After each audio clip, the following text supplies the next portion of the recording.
Hrvatska spada u jedno od najdebljih nacija na svijetu.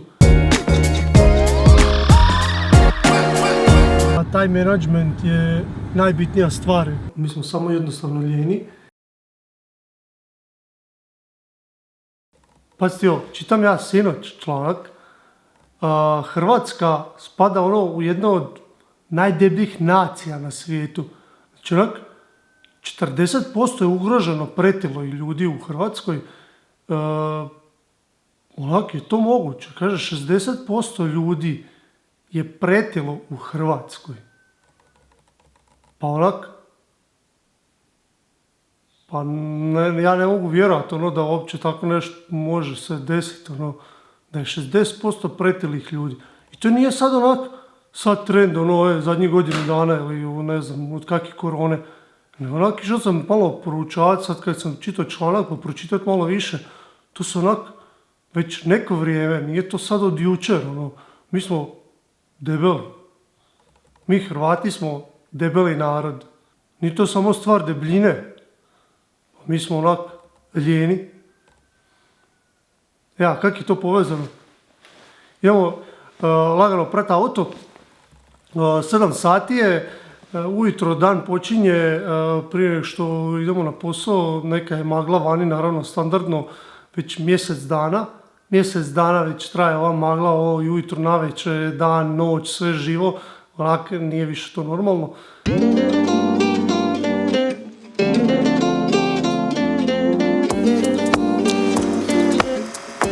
Vloganje ko u Njemačkoj, sam hodaš.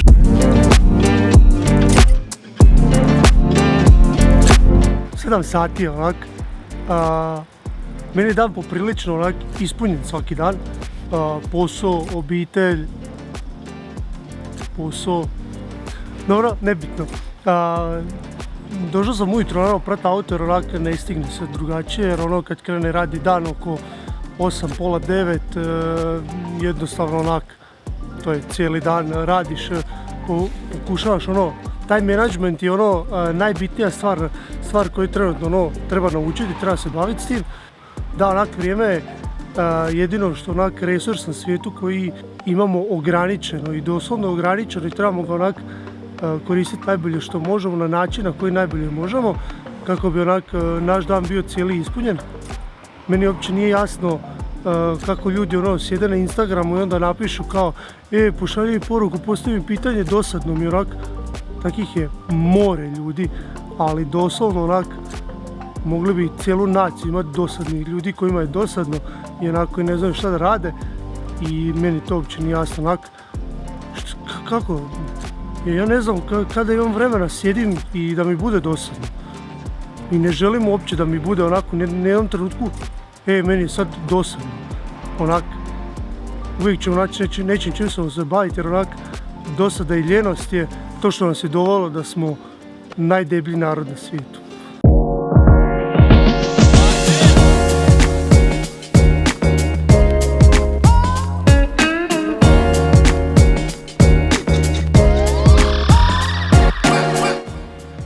Da, uvijek dođem na pronu nepripremljen s kovanicama, sva sreća pa ima mjenjačnica i da, znam što ćete reći, trebate staviti felge, neke lijepe na Audi, ali zimske gume su čelične felge.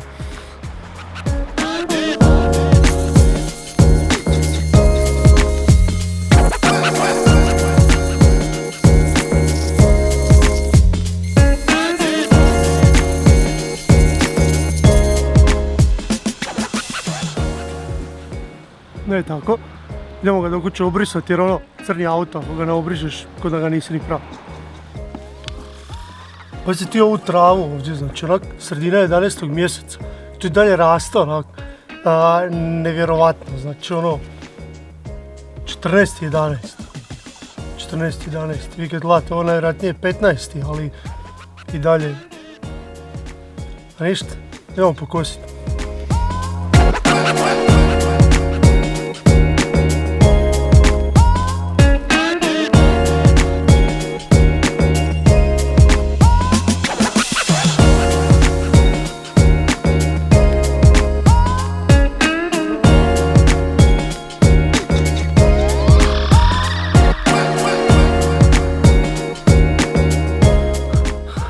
Znači, trava je katastrofa. Ime mokro, magla je i velika je.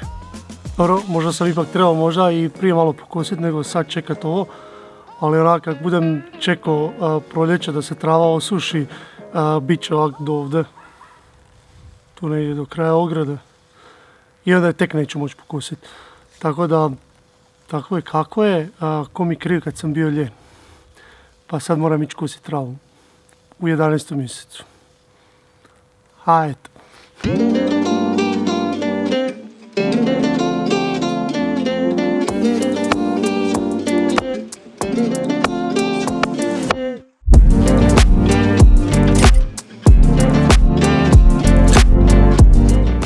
U 9:30 je, naravno radni dan počinje lagano.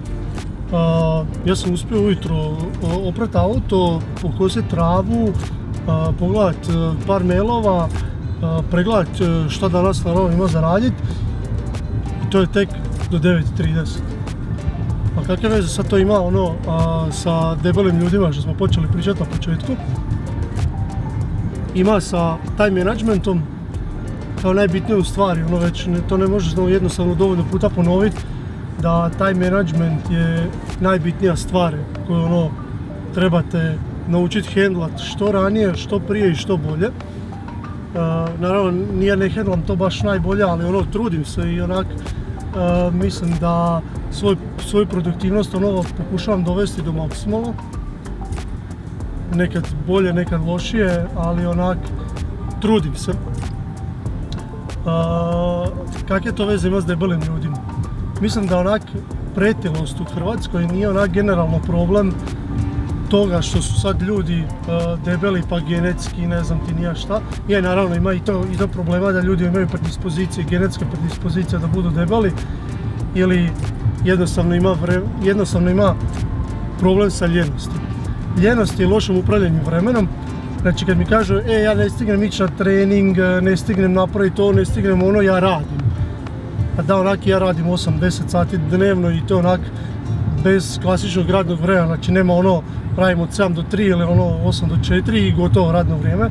Ne, imam radno vrijeme koje traje praktički cijeli dan i u međuvremenu pokušavaš handlat poslove koji ti dolose i uz to biti s obitelji, imati svoje vrijeme, pokušavati ići na treninge. Da, sorry Daisy, sad ako gledaš ovo, ne stignem ujutro na treninge, navečer ne stignem jer pokušavam večernje vrijeme kad imam vremena provesti sa obitelji što je više moguće jer ne provodim s njima cijeli dan i vikende jer vikendom se većinom radi. Tako da pokušavam to handlat najbolje što mogu, ali generalno produktivnost i time management i to je ključ uspjeha i mislim da dobro upravljanje vremenom ćeš imati vremena za sve.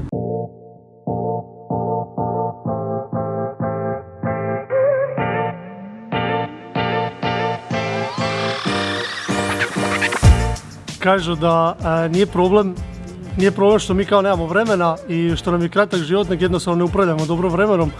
Pa tako i ja isto ne mogu reći da upravljam super dobro s vremenom, nekad više ne znam sam kad sam šta dogovorio i koje, pokušavam to zapisati i pokušavam se truditi tome, ali opet se vraćamo na onu temu s početka zašto su hrvatski narod pretilih ljudi. Mi smo generalno narod koji nije naučio raditi kroz godine, mi da nam je 3 apartmana na moru i stan negdje u Zagrebu pa da mi to sve rentamo i da ležimo kod kuće da ništa ne radimo. Ja ne bi to tako mogao, meni bi nakon 2 sata već bilo dosadno i onda bi napravio neku glupost, tako da moram biti cijelo vrijeme u nekoj akciji produktivan, pa kako god to bilo. I mislim da generalno mentalitet ljudi u Hrvatskoj je taj da 3 apartmana, ja ću to rentati, neću ništa raditi, zašto bi ja radio nešto, zašto bi ja bio super produktivan kad ja mogu imati apartmane i rentati. I zbog tog smo nacija debelih ljudi, to je najveći problem trenutno u Hrvatskoj. Mi nemamo tvornice, nemamo ništa, bili smo na vikendu i slušali smo predavanje gdje čovjek kaže da smo mi nacija turizma koji renta apartmane, a ne proizvodi ništa i ne pravi ništa.